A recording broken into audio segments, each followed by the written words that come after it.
Let's talk a bit about how customers can move from the conversation with the bot to a conversation with the human live agent. So I said, they can have a conversation with the bot anytime, and in the chat pane, you can use it to serve yourself as a live agent, right? So the way that customers can get in touch with agents is as follows. There's a built-in topic called contact, and this is essentially a workflow that is already built that you don't have to change, how the customer would reach a customer service agent. So the topic of contact has a nested flow, meaning that when the user is triggering the contact, then a bot is checking whether agents are available, because remember, sometimes agents are offline, sometimes they're online. Once it has determined that, it will determine three different scenarios. If agents are offline, it's going to give an answer saying, our representatives are busy, do you want to leave a message? And then it is directed to a form where customers can leave their email and have that form sent over to you.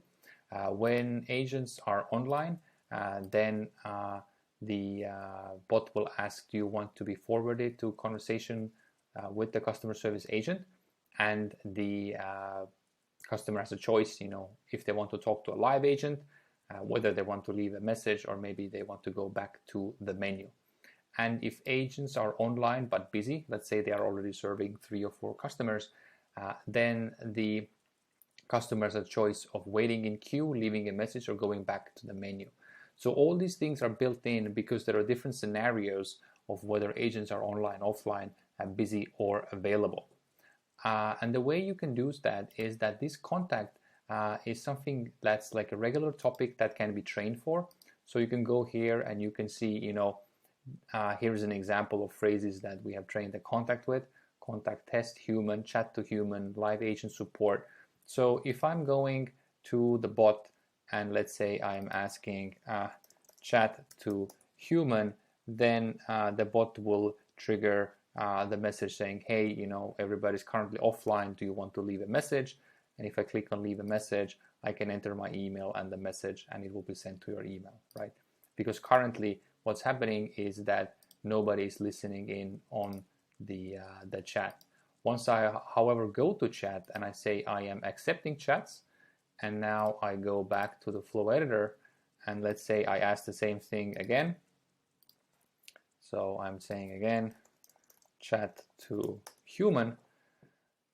Now it says, I will direct you to customer service, right? And I'm passed on to customer service agent. So, and in the chat pane, I can see that I have an active chat, and I can start answering here, and I'm having a conversation, right? And I can close it from here. So this is the benefits of having already a built-in smart contact form, and it works like any other topic. And actually what you can do is, let's say you go to your menu, and what you can do here is that you can treat this contact topic also as a link. So what you can do is you can click on button, and you can add contact us, and then you can add the action, the topic ID.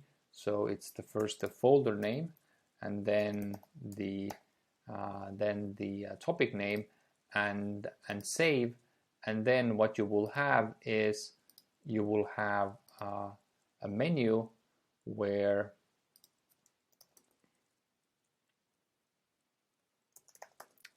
the conversation is coming up, and in the menu I can see the contact us, which I just created. So you can, in summary, you can use the pre-made contact form. You can either train it so people can trigger it with free text, or you can place it through the button as a regular topic underneath any of the topics, so that customers can click on it and then be contacted and sent to customer support.